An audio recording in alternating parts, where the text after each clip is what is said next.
मुखिया जी अगर चुनाव लड़ने के लिए नया कुर्ता सिलवा लिए हैं, पोस्टर का डिजाइन तैयार करवा लिए हैं, समर्थक लोग गांव में माहौल बनाना शुरू कर दिया है, तो जरा रुक जाइए।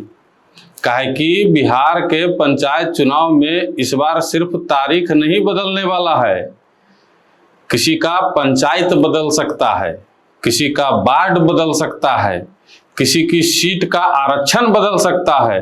और जिस पंचायत से 10 साल से नेतागिरी कर रहे हैं, हो सकता है अगली बार उस पंचायत का नाम भी बदल जाए।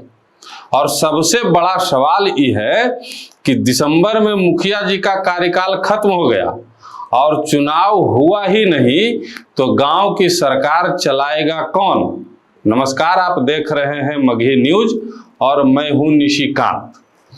देखिए, बिहार में पिछला पंचायत चुनाव 2021 में हुआ था, लिहाजा मौजूदा मुखिया, सरपंच, वार्ड सदस्य, पंचायत समिति सदस्य और जिला परिषद सदस्यों का 5 साल का कार्यकाल इस साल नवंबर दिसंबर में पूरा होने वाला है।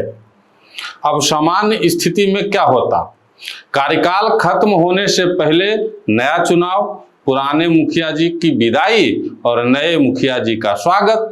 लेकिन इस बार कहानी में ट्विस्ट आ गया है। अक्टूबर नवंबर में चुनाव होने की जो उम्मीद थी, उस पर फिलहाल बड़ा सवालिया निशान लग गया है। वजह है परिसीमन। सरकार ने तय किया है कि पंचायत चुनाव से पहले बिहार की पंचायतों का नए सिरे से परिसीमन होगा। यानी आसान भाषा में समझिए तो गांव की राजनीतिक जमीन की दोबारा नापी होगी। कौन सा गांव किस पंचायत में रहेगा, पंचायत की सीमा कहां से शुरू होगी और कहां खत्म होगी, पंचायत का मुख्यालय कहां रहेगा, इन सब का हिसाब फिर से बनेगा। यह प्रक्रिया 2011 की जनगणना के आंकड़ों के आधार पर किया जाएगा। अब यहीं से खेल मजेदार हो जाता है। मान लीजिए अभी 4 गांव मिलकर एक पंचायत है। राजनीतिक समीकरण ऐसा बना हुआ है कि एक खास गांव से हर बार मुखिया बन जाता है, पर परिसीमन के बाद गांव इधर से इधर हुआ, सीमा बदली, तो वोट का पूरा गणित भी बदल सकता है। जिस उम्मीदवार को लग रहा था कि हम तो 5000 वोट जेब में लेकर घूम रहे हैं, परिसीमन के बाद पता चला कि जेब ही दूसरी पंचायत में चली गई। और सिर्फ सीमा नहीं, नई व्यवस्था में अधिक आबादी वाले गांव के आधार पर पंचायत के नाम और मुख्यालय का निर्धारण भी हो सकता है। कुछ परिस्थितियों में SC ST और पिछड़े वर्गों की आबादी का अनुपात भी मुख्यालय तय करने में महत्वपूर्ण होगा। मतलब साफ है, बिहार की हजारों पंचायतों का सिर्फ भूगोल नहीं, उनका राजनीतिक इतिहास भी बदल सकता है। लेकिन कहानी परिसीमन पर ही खत्म नहीं होती। परिसीमन हुआ, उसके बाद नया आरक्षण रोस्टर बनेगा। कौन सी सीट सामान्य, कौन सी महिला, कौन सी अनुसूचित जाति, कौन सी अत्यंत पिछड़ा वर्ग के लिए होगी, यह नए सिरे से तय होना है। इसके बाद नई मतदाता सूची, फिर मतदान केंद्र, तब जाकर चुनाव की पूरी तैयारी होगी। रिपोर्ट्स के मुताबिक यह पूरी प्रक्रिया 6 महीने से लेकर करीब 1 साल तक खिंच सकती है। इसी वजह से 2026 में पंचायत चुनाव होना मुश्किल माना जा रहा है और चुनाव 2027 में होने की संभावना बढ़ गई है। अब आते हैं सबसे बड़े सवाल पर, मुखिया जी का क्या होगा? देखिए, यहाँ एक चीज साफ समझ लीजिए, यह नहीं है कि सरकार किसी मुखिया या सरपंच को बीच कार्यकाल में हटा रही है। उनका 5 साल का संवैधानिक कार्यकाल पूरा होगा। संविधान के अनुच्छेद 243E के मुताबिक पंचायत का कार्यकाल 5 साल का होता है, उससे आगे अपने आप नहीं चलता। संविधान यह भी कहता है कि नई पंचायत का चुनाव कार्यकाल समाप्त होने से पहले पूरा होना चाहिए। यानी दिसंबर के बाद पुराने निर्वाचित प्रतिनिधियों को सिर्फ यह कहकर कुर्सी पर नहीं बैठाया जा सकता कि चुनाव नहीं हुआ तो मुखिया जी थोड़ा और चला लीजिए। यही सरकार के सामने सबसे बड़ा प्रशासनिक और कानूनी सवाल खड़ा होगा। अगर चुनाव तब तक नहीं हुए तो पंचायत कौन चलाएगा? अभी बिहार में इसके लिए अंतिम व्यवस्था घोषित होना बाकी है। संभावनाओं में प्रशासनिक अधिकारियों या किसी वैकल्पिक व्यवस्था को पंचायत का काम सौंपने जैसी व्यवस्था बताई जा रही है।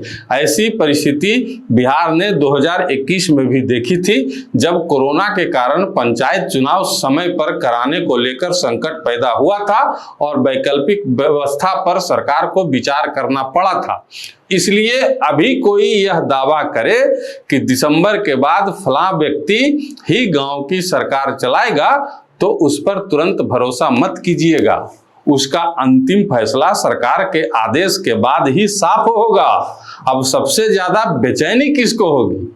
वर्तमान मुखिया जी को भी और भावी मुखिया जी को भी उससे ज्यादा होगी, क्योंकि वर्तमान मुखिया जी सोच रहे होंगे कि कार्यकाल के बाद क्या होगा, और भावी मुखिया सोच रहे होंगे कि जिस सीट के लिए 4 साल से भोज भात कर रहे हैं, कहीं आरक्षण बदलकर टिकट ही न कट जाए। कोई मुखिया बनने की तैयारी कर रहा है और सीट महिला हो गई तो घर में उम्मीदवार खोजना पड़ेगा। किसी ने अपने गांव में पूरा बोर्ड समीकरण जोड़ रखा है और परिसीमन में गांव दूसरी पंचायत में चला गया तो पूरा कैलकुलेटर फिर से निकालना पड़ेगा। इसलिए बिहार का अगला पंचायत चुनाव सामान्य चुनाव नहीं होने वाला है। यह पहले नक्शे का चुनाव होगा, फिर आरक्षण का खेल होगा, उसके बाद वोट का मुकाबला होगा।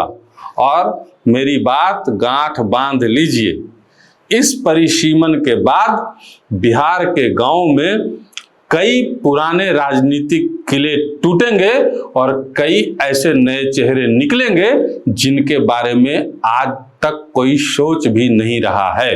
तो फिलहाल मुखिया जी पोस्टर छपवाने से पहले अपना पंचायत बचाइए और भावी मुखिया जी वोट जोड़ने से पहले इंतजार कीजिए कि आपका गांव आखिर किस पंचायत में जाएगा।